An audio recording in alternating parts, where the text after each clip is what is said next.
ಬಂಧುಗಳೇ, ಈ ದಿನ ಹಲವಾರು ನಮ್ಮ ರೈತ ಮುಖಂಡರು ಹಲವಾರು ವಿಚಾರಗಳ ಬಗ್ಗೆ ಮಾತಾಡಿದ್ದಾರೆ.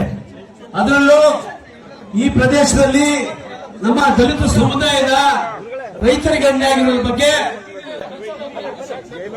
ರೈತರಿಗೆ ಅನ್ಯಾಯದ ಬಗ್ಗೆ ನಾವೊಂದು ಎರಡು ವಿಚಾರ ಮಾತಾಡಬೇಕಾಗ್ತದೆ.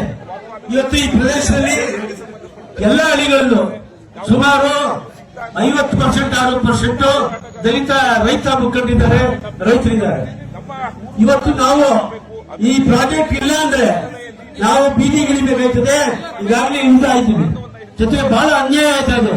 ನಮ್ಮ SC/ST ಜಮೀನನ್ನ ಯಾರು ಕೂಡ ಕೊಳ್ಳಿಕ್ ಬರಲ್ಲ. ಈ ಒಂದು ವಿಚಾರದಲ್ಲಿ ನಾವು ಈಗಾಗಲೇ ಎಲ್ಲಾ ಮೀಡಿಯಾ ಮಾಧ್ಯಮದಲ್ಲಿ ಜೊತೆಗೆ ನಾವು ಮಾತಾಡಿದ್ದೇವೆ. ಜೊತೆಗೆ ವಿಶೇಷವಾಗಿ ನಾವು ಹೇಳೋದಂದ್ರೆ ಈ ಭೂ ಸ್ವಾಧೀನ ಜಮೀನಲ್ಲಿ ಸುಮಾರು 50% 40% ನಾವು ದಲಿತರ ಜಮೀನುಗಳಿದೆ. ಆ ಜಮೀನನ್ನು ಯಾರು ಕೂಡ ಕೊಡ್ಲಿಕ್ಕೆ ಬರಲ್ಲ. ಜೊತೆಗೆ ಈ ನಂಬರು ಬೊಮ್ಮಳಿನ ಮಂಜುರಾಜರು ಎಲ್ಲ ಜಮೀನಿದೆ. ನಮ್ಮ ಜಮೀನು ಯಾರು ಕೊಡ್ಬೇಕಾರೆ? ನಮ್ಮ ಜಮೀನು ಎಷ್ಟು ಕಷ್ಟ ಬಂತು, ವಿದ್ಯಾಭ್ಯಾಸಕ್ಕಾಗಿ ಮಕ್ಕಳು ಓದಿಸ್ಬೇಕು, ಕಾಯಿಲೆ ಬಂತು. ಈ ವಿಚಾರಗಳ ಬಗ್ಗೆ ನಾವು ಯಾರು ಜಮೀನು ಮಾಡಕ್ ಹೋದ್ರೆ ಯಾರು ನಮ್ಮ ಜಮೀನು ತಗೊಳ್ಳಲ್ಲ ಅಂತಾರೆ.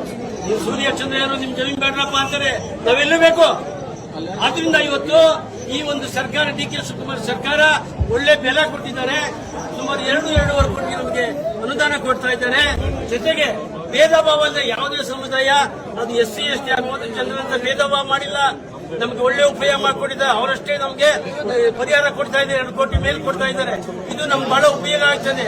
ಜೊತೆಗೆ ನಮ್ಮ ಗ್ರಾಮ ಸುತ್ತಮುತ್ತ ಈ ಅಂಚಿಪುರ ಬನ್ನಗಿರಿ ಈ ಭಾಗದಲ್ಲೆಲ್ಲ ಈ ಕೊಳಚೆ ನೀರಿನ ಪ್ರದೇಶದಲ್ಲಿ ನಾವು ವ್ಯವಸಾಯ ಮಾಡಕ್ ಆಯ್ತಾ ಇಲ್ಲ.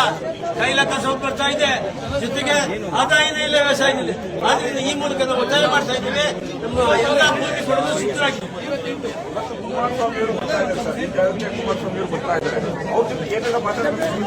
ಸ್ವಾಮಿ ಕುಮಾರಸ್ವಾಮಿ ಅವರು ಇದನ್ನ ಪ್ರಥಮವಾಗಿ ಈ 2007ರಲ್ಲಿ ಪ್ರಥಮವಾಗಿ ಪ್ರಾರಂಭ ಮಾಡಿದ್ರು. ಆದ್ರೆ ಈಗ ಇಷ್ಟು ದಿನ 20 ವರ್ಷದಿಂದ ಅವರು ಸದ್ದೇ ಇರಲಿಲ್ಲ ಈ ವಿಚಾರ. ಈಗ ಸದ್ ಮಾಡಕ್ ಬರ್ತಾ ಇದ್ದಾರೆ. ಅದಕ್ಕೆ ನಾವು ಉತ್ತರ ಕೊಟ್ಬಿಟ್ಟು ಹೋಗಿ ಅಂತ ಹೇಳ್ತೀವಿ ಅಷ್ಟೇ.